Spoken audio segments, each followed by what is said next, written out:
Tsamba mga angkulo, mamsa, mga 5 kilos, mamaw, good size na good size. Gabi na nakuha, gabi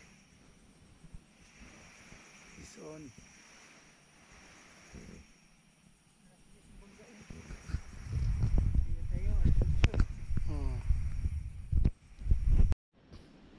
Good morning guys, ito yung huli namin kagabi mga 6 kilos to na giant trevally.